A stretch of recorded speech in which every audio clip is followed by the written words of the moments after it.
friends, assalamu alaikum and vanakkam. Welcome to YasCooking channel. இன்னைக்கு என்ன recipe பார்க்க போறோம்னா நாம மட்டன் சுத்து கொழுப்பு கிரேவி தான் பார்க்க போறோம்.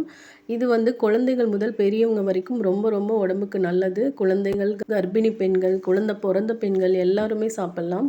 வாய் புண்ணு, வயித்து புண்ணு, அல்சர் இது எல்லாமே குணப்படுத்தக்கூடிய தன்மை இதில் இருக்கு. இந்த வீடியோஸ்க்குள்ள போறதுக்கு முன்னாடி மறக்காம என்னோட சேனலுக்கு சப்ஸ்கிரைப் பண்ணிக்கங்க.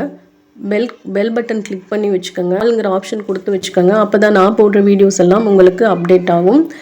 வாங்க இந்த ரெசிபிக்கு தேவையான இன்க்ரீடியன்ஸ் எல்லாம் என்னென்னு பார்த்தலாம். மிளகாத்தூள், தனியா பவுடர், மஞ்சள் தூள், பட்டை, கிராம்பு, ஏலக்காய் பவுடர் பண்ணி வச்சது எடுத்திருக்கேன். தேங்காய் எண்ணெய், கல்லெண்ணெய் ரெண்டுமே எடுத்துக்கலாம். வீடியோவை ஸ்கிப் பண்ணாமல் பாருங்கள். மிளகு,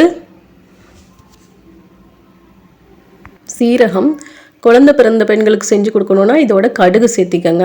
மல்லித்தலை, சின்ன வெங்காயம் 300 கிராம் எடுத்திருக்கேன். உப்பு தேவையான அளவு, இஞ்சி பூண்டு விழுது 4 டீஸ்பூன் எடுத்திருக்கேன். இப்போது நாம் எடுத்து வச்சுருக்கிற இந்த சுத்து கொழுப்பில் இந்த மசாலா தூளெல்லாம் போட்டு பரட்டி வச்சுக்கலாம். அரை மணி நேரம் ஊறட்டும். அப்போ தான் இதோட உப்பு காரமெல்லாம் இதில் பிடிக்கும். அதோட இஞ்சி பூண்டு 2 ஸ்பூன் சேர்த்திக்கிறேன். அரை கிலோ சுத்து கொழுப்பும் ஈரலும் சேர்த்தி எடுத்திருக்கேன். பட்டை, கிராம்பு, ஏலக்காய் பவுடர் வந்து கொஞ்சம் சேர்த்திக்கலாம். உப்பு தேவையான அளவு, மல்லித்தலை,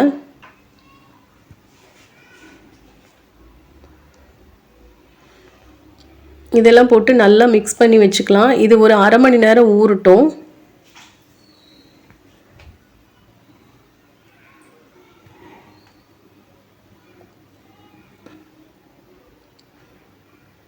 இப்போது குக்கர் சூடு பண்ணியாச்சு.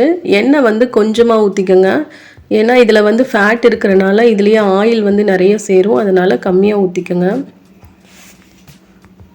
எண்ணெய் சூடாயிடுச்சு. வெங்காயம் போட்டுக்கலாம். சின்ன வெங்காயம் சேர்த்திக்கோங்க. வெங்காயம் வதங்குறதுக்காக உப்பு போட்டுக்கலாம். சின்ன வெங்காயம் தான் உடம்புக்கு ரொம்ப நல்லது. இஞ்சி பூண்டு 2 ஸ்பூன் சேர்த்திருக்கேன். நல்லா வதங்கட்டும். நாம் ஆல்ரெடி வந்து மசாலா பரட்டி வச்சுருக்கோம் இல்லையா, அதை வந்து இதில் சேர்த்திக்கலாம். அரை மணி நேரம் ஊறிடுச்சு. இது சேர்த்தி நல்லா மிக்ஸ் பண்ணி கொடுத்துடலாம்.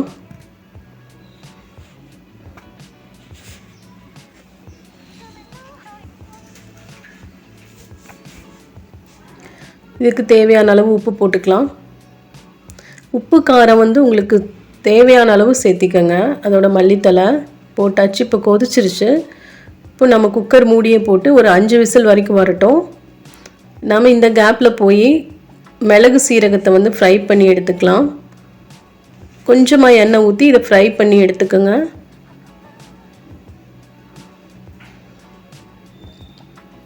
ஃப்ரை பண்ணியாச்சு. இப்போது இதை வந்து மிக்ஸி ஜாரில் போட்டுக்கலாம்.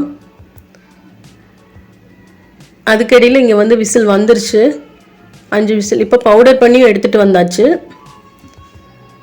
ப்ரெஷர்லாம் போயிடுச்சு. இப்போ நம்ம ஓப்பன் பண்ணி பார்க்கலாம். சூப்பராக வந்திருக்கு பாருங்கள்.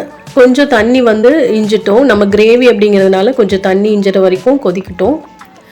இதோட நம்ம இப்போது எடுத்து வச்சுருக்கிற மிளகு சீரகத்தூளை வந்து இதில் போட்டுடலாம். நல்லா மிக்ஸ் பண்ணி கொடுத்துடலாம். மல்லித்தலை சேர்த்திக்கலாம். நான் ஸ்டார்டிங்கில் சொன்ன மாதிரி தேங்காய் எண்ணெய் ஊற்றி இறக்கிடலாம். உங்களுக்கு இந்த ஃப்ளேவர் பிடிக்கல அப்படின்னா நீங்கள் ஸ்கிப் பண்ணிக்கலாம். இப்போ நம்ம கிரேவி ரெடி ஆயிடுச்சு. இந்த வீடியோஸ் உங்களுக்கு பிடிச்சிருந்துச்சுன்னா மறக்காமல் என்னோடய சேனலுக்கு சப்ஸ்கிரைப் பண்ணுங்கள். உங்கள் ஃப்ரெண்ட்ஸ் அண்ட் ஃபேமிலிஸ்க்கு இந்த வீடியோஸ் எல்லாம் ஷேர் பண்ணுங்கள். லைக், ஷேர் அண்ட் கமெண்ட்ஸ் பண்ணுங்கள். Thank you.